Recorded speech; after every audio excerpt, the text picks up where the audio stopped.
Shalom, igreja! Bom, no vídeo de hoje a gente vai dar continuidade à websérie sobre devocional.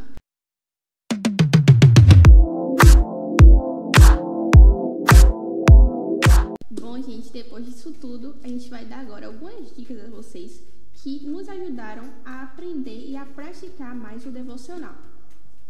E a primeira coisa que a gente quer falar antes de dar a dica é que você priorize o Espírito de Deus.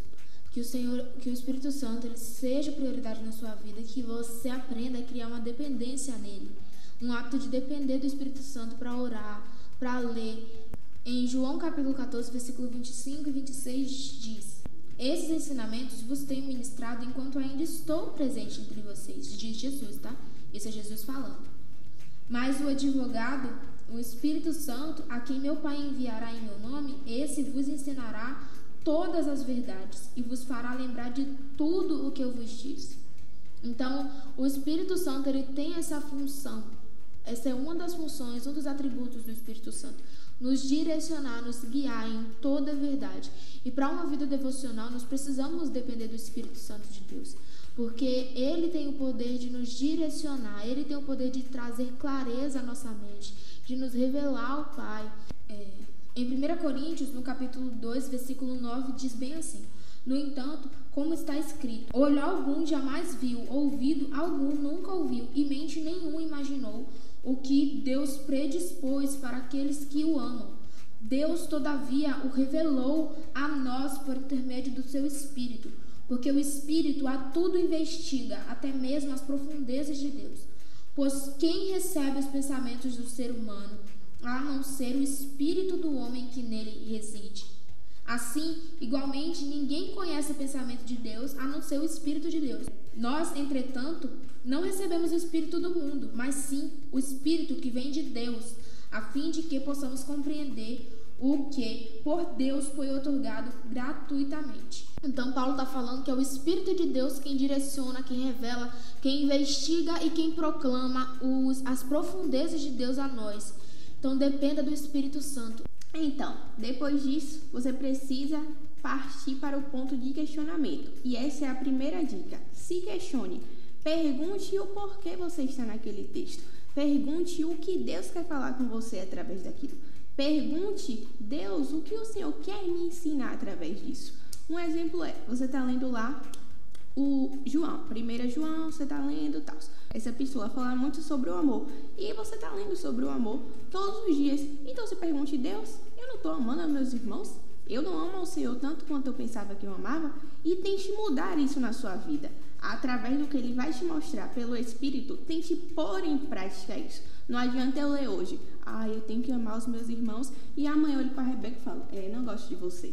Não, eu tenho que pôr em prática, eu tenho que ler hoje, eu tenho que amar os meus irmãos. E por mais que eu não queira amar amanhã, eu preciso amar, eu preciso colocar isso em prática. Então se questione e ponha isso em prática.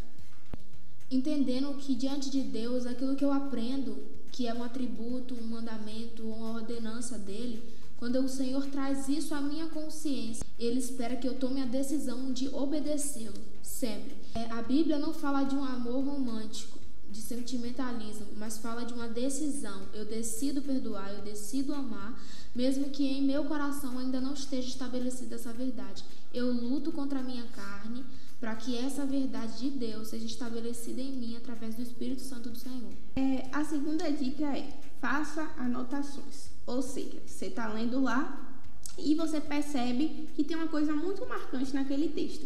Porém, está sendo marcante naquele momento. Amanhã você não vai lembrar mais, por mais que você ache que está sendo marcante. Então, não confie totalmente no seu cérebro. Risque, anote, faça uma anotação. Eu vou dar um exemplo aqui. Eu uso cores. Aqui, rosa significa uma coisa para mim. O roxo significa outra, o verde significa outra, o azul significa outra. Então, essa é uma dica que eu dou, para você ter uma maior facilidade e um maior entendimento sobre o que você está lendo. A terceira dica é, troque as versões caso você não entenda. Às vezes, a gente está preso em um texto, estamos lendo lá. fingindo que estamos entendendo tudo, só que nós estamos nos enganando. A gente está lendo e fala, beleza, vê uma palavra que nunca viu na vida e nem abre um Google para pesquisar, nem vê no dicionário mesmo que tem em casa. Vê uma palavra que nunca viu e continua lendo como se estivesse normal. Não, você não está entendendo nada. Então, já que você não está entendendo na versão da sua Bíblia, troque a versão, procure no Google outras versões. Hoje em dia tem uma versão muito conhecida que é a NVI, Nova Versão Internacional. Ela está sendo muito utilizada e muito comprada pelas pessoas pela facilidade de entendimento. Só que isso não significa que transformou a palavra mudou, está escrevendo outra coisa, Deus disse uma coisa e ela está escrevendo outra. Não, a palavra continua a mesma, só que a tradução, quem escreveu de uma maneira para que facilitasse o entendimento das pessoas. Tem versões que foram escritas antes de 2000, que são mais difíceis para entender, e tem as versões pós-2000, como essa, a NVI, que tem um entendimento mais fácil. E a última dica é que a gente compartilhe mutuamente uns com os outros. A importância disso, a carta de Hebreus destaca. Hebreus capítulo 3, versículo 12 diz: Irmãos, tende muito cuidado para que nenhum de vós mantenha um coração perverso e incrédulo, que se afaste do Deus vivo. Pelo contrário, exortai-vos mutuamente todos os dias, durante o tempo que se chama hoje, de maneira que nenhum de vós seja embrutecido pelo engano do pecado. Então, a importância de nós nos exortarmos, de compartilharmos aquilo que o Senhor tem falado conosco, é muito grande no período devocional, porque traz entendimento, traz conhecimento e dá acesso ao outro, a muitas vezes uma revelação, ou a um conceito, ou conhecimento que o outro não teve acesso. Em Mateus, que o Senhor Jesus fala, aquilo que vocês ouvirem no secreto, subam nos telhados e anunciem. Então nós precisamos ter uma vida em secreto, ouvir aquilo que o Senhor nos fala e assim proclamar uns aos outros, contar uns aos outros, conversar uns com os outros. A palavra do Senhor diz em Efésios, no capítulo 4, a partir do versículo 11, bem assim: Assim ele designou uns para apóstolos, outros para profetas, outros para evangelistas, outros para pastores e mestres, com o propósito de aperfeiçoar os santos para a obra do ministério, para que o corpo de Cristo seja edificado, até que todos alcancemos a unidade da fé e do conhecimento do Filho de Deus, e cheguemos à maturidade, atingindo a medida da estatura da plenitude de Cristo.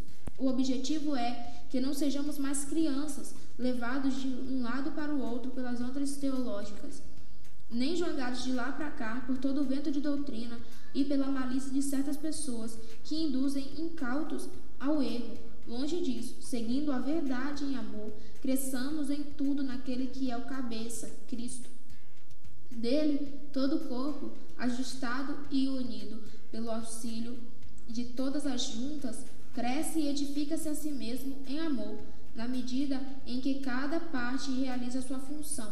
E você que muitas vezes menospreza aquilo que muitas vezes você tem recebido do Senhor, por favor, não faça isso. Existe uma história de um menino que, na Bíblia, que esse menino tinha na sua cesta 5 pães e 2 peixes. E o Senhor Jesus queria alimentar a multidão porque ele não queria dispensá-los com fome. O menino apresentou essa porção que ele tinha recebido para os discípulos, e os discípulos levaram até Jesus dizendo que encontraram um menino que tinha 5 pães e 2 peixes, e nessa porção Jesus fez multiplicar e ele conseguiu alimentar toda a multidão. Assim quando nós temos o nosso tempo de devocional, recebemos a porção de Deus, nós precisamos compartilhar uns com os outros para que todos estejamos alimentados, sabe? E aquele pouquinho que muitas vezes você menospreza ter recebido pode alimentar uma grande multidão. Então se posicione como esse menino, se posicione com aquele que está disposto a servir tanto ao Senhor quanto à igreja, quanto ao mundo. Exerça o seu sacerdócio.